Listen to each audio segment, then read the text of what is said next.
Kana bang arita sa kuan kanang pagbautismo? Bautismo ba? Hmm. Sakto ba ang kuan sa Katoliko ani kanang doktrina nila kanang pagbuhat nila pagsunod or unsa mao gana bang gikan ba gini ni Kristo? Ano doktrina Yes. sa Bautismo? kana sa Yes. bata? Yes, ngano man kay kabubuton na gyud si Kristo ang tanang tao bunyagan. Sa Juan 3:35 ang gianak og tawo-tawo. So ang bata apil anak nga bunyag. So kana mao na sakto ba ang kini sa gawa 22:16 nga nag-ingon nga at ngayon bakit ka tumitigil magtindig ka at ikay magbautismo at hugasan mo ang inyong mga kasalanan at Hmm. na tumatawag sa kanyang pangalan. Anya? Ano problema na?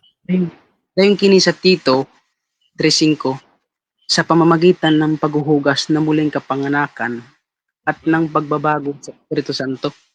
Nya ano problema na? Dayon ang kinamayon nga ang mutuo og magpabautismo maluwas. Maluwas. Sak Anya ano sibo ba problema ni, na? sibo ba ni sa bata, bro? Sibo eh. Sibo. Ngano man, Usa sumala pa ni digin nga sa San Juan, sa San Mateo kapitulo 18 bersikulo 6. Pasag di ang mga bata nga muduol, pasag di ang mga bata nga nagtuo kanako.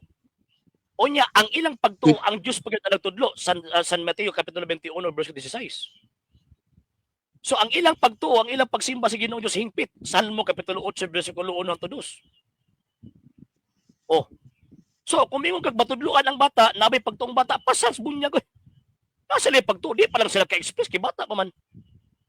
Next question. ipagtuo. Sure ka nga na ipagtuo ang bata? Kanang pila pa ka bulan gibunyagan? Na diskumpiyado ang Kristo, si Kristo namulong ana. Basahan ang 18:6.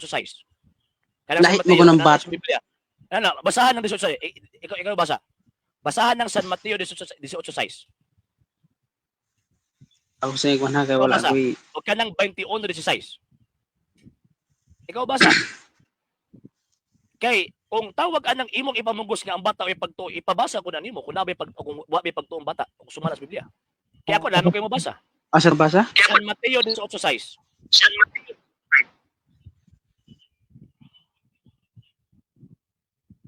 Sige, palihog kog basa.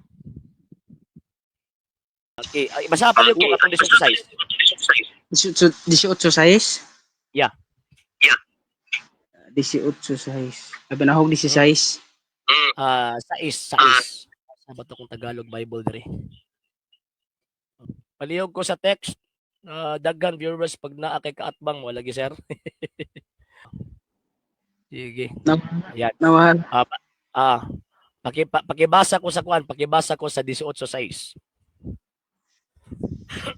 Ako.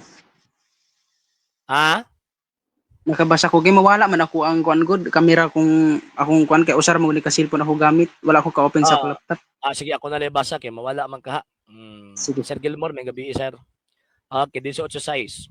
Datapwat sino mang magbigay ng ikatitisod sa isa sa maliliit na ito na nagsisisampalataya sa akin ay may pakikinabangin pa siya kung bitinan ang kanyang lieg ng isang malaking batong gilingan at siya'y ilubog sa kalaliman ng dagat.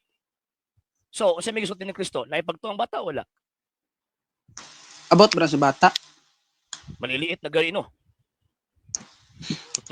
Dili man abot pasabot. Dili man abot pasabot. Dili man sa yung abot. No. Tanawang context. Tanawang context from verse 1. No? Verse 2. At pinalapit niya sa kanya ang isang maliit na bata at inilagay sa gitna nila. Verse 6. Ang ingon din datapwat sino mang magbigay ng ikatitisod sa isa sa maliliit na ito. Sinong maliliit na ito? Sa verse 2, maliit na bata. Na nagsisasampalataya sa akin. Oh. Naman lagi. Sige. Diba atong ano, nakin nabasa nga ang bata na ipagtuo. Asa po ka makabasa sa Biblia nga ang bata o ipagtuo? Sa hindi pa po nakapag-follow sa mga pages po natin, i-follow niyo po yung mga pages po natin, RJ Horolanciano II TV, Argumento page, Kuya Apologies TV page and RJ's Vlog 2022. And pwede rin po kayo mag-send po dyan ng Facebook stars. And also, sa ating po mga channels, sa hindi po nakapag-subscribe, subscribe po ninyo yung mga channels natin, Dalay Catholic, Apologies International Official, RJ Santo de Second TV, Kuya Apologies TV, and Barrio Kawayan Religious Forum. And pwede rin po kayo mag-send po dyan ng super sticker, super chats, and super thanks. And maraming salamat po sa mga kapatid at mga Katoliko na ulis pong tumutulong sa programa po natin. Maraming salamat po. Nang dahil po sa tulong at suporta po ninyo, ang programa po ito, until now, andito pa rin po sa social media. And until now din po, nangangailangan pa rin po tayo sa tulong at suporta po ninyo dahil wala po kami magagawa rito mga sir, mga ma'am, kung wala po yung tulong at suporta po ninyo. Sa gusto pong tumulong, sa gusto pong sumuporta, pwede po ninyong ipadala ang tulong at suporta po ninyo sa pamamagitan po ng ating mga account numbers dyan po sa ating pong screen. And pwede nyo po kaming i-message sa ating pong page kung via remittance po yung papadala po ninyo. Maraming salamat po in advance.